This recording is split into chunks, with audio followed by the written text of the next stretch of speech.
Magandang umaga, tanghali at hapon at gabi sa inyong mga kabsat. So tayo ay magluluto ngayon ng kalderetang pork ribs o buto-buto ng baboy. So ayan po, meron po tayong bawang, sibuyas. Kung meron pong kamatis, nasa inyo po yan.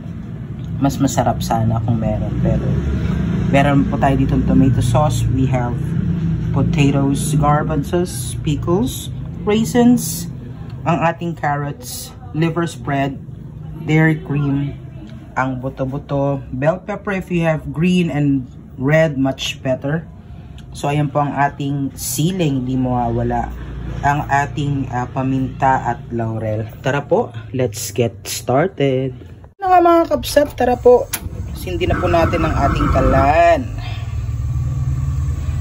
So yun po ang bawang, sibuyas at ang pinalambot na pork ribs. So mag-init na po tayo ng mantika.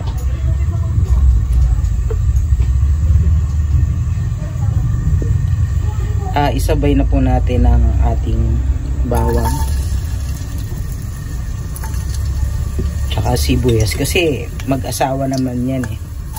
Sabay naman silang mag-iinit at maluluto. Lagi kasing partner yan. Pag may bawang, may sibuyas. O diba?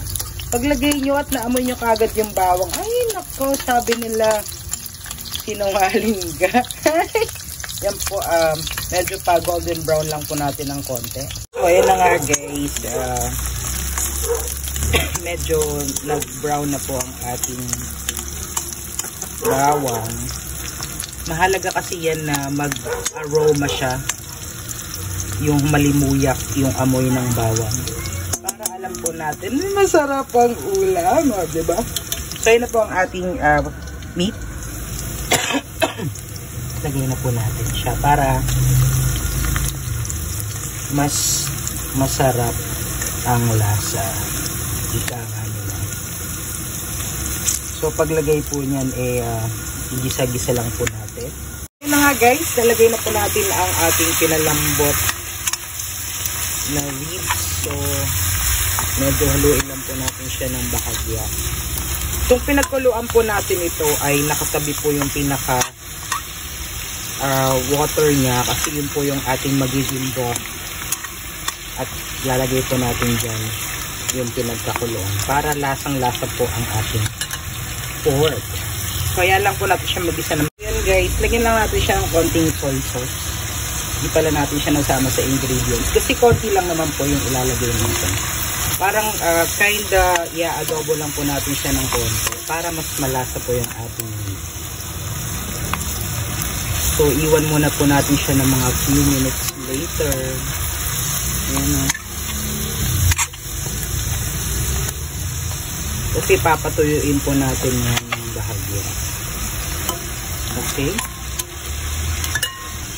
Na nga guys, after a few minutes later ay medyo parang naging adobo na po siya.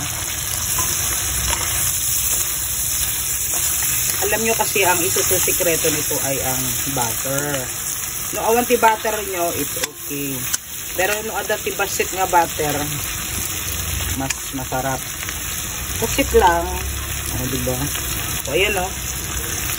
Para sa paggisa pa yan, just add the butter. Para lasang-lasa yung karne. Isa po yan sa pagkakaiba ng kaldereta sa Africa. Okay, diba? Pero kung mayaman na mayaman kayo dyan at butter talaga ang panggisa nyo, edi kayo na sana all. So yan po, hayaan lang po natin siya ulit ng few minutes later. So guys, ang bango na yan palang ulam na yan. Nakapakasarap naman ganyang adobo. Pero hindi po adobo ang recipe natin for today. Guys, pagkatapos natin siya igisa sa butter, lagay po natin yung konti lang naman doon sa pinagkuluan niya. Ayan po. So ayan lang po natin siya ulit kumulo ng konti. Ang sarap po niya lalo pag sobrang lambot na nung pinaka meat, para tuloy-tuloy lang po ang kain, di ba? Nga nga guys, so medyo lumambot na po ng konti ang ating carrots at ang ating potatoes. Meron po tayo ditong green peas, pero garbanzos po ang ginamit natin for today's video.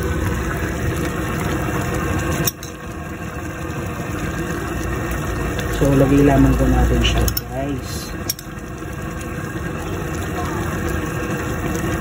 May dagdag lasa po yan, hindi nyo lang po alam, hindi lang po yan pang-dekorasyon, okay? So, lalagyan lang din po natin siya ng konting pickles. Parang yan yung magiging asin niya.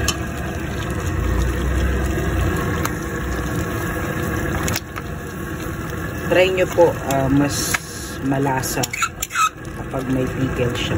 So, luin lang natin ng bahagya para kumalat yung lasa ng ating pickles. Tapos, balikan po natin siya. Pero, lagyan na po natin siya ng pepper.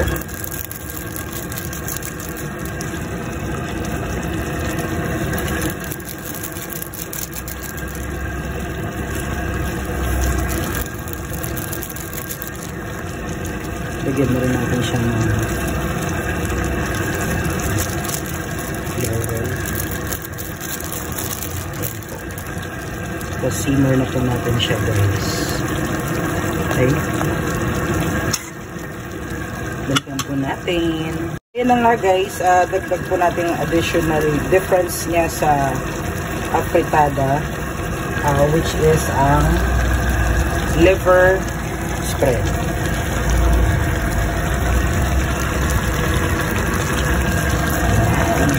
Yan po kasi ang magdadagdag ng anghang. Pero pinapalaman ko po yan mga kakabsat.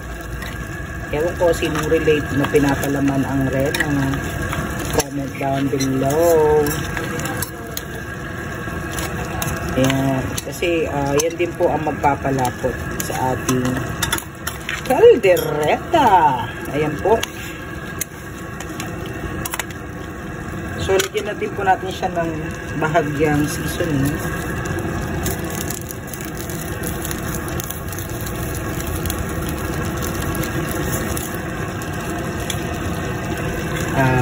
Lagyan na po natin ang ating tomato sauce para lumasalasa na po siya.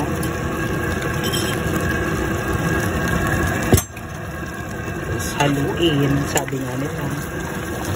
Pero kapag sobrang lambot na yan, dahan-dahan po kayo sa paghalo. Baka maghurog naman ang ating karne. So pakaluan lang po natin siya ulit ng after a few minutes later. Nga guys, lagay na natin ng ating bell pepper.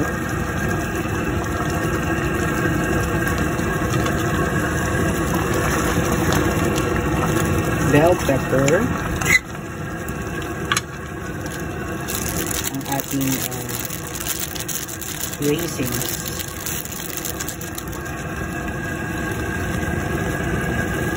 Ang ating labuyo.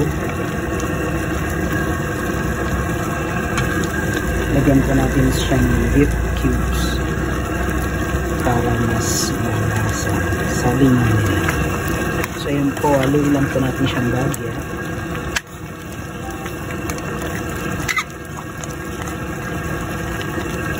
Okay guys, balikan po natin.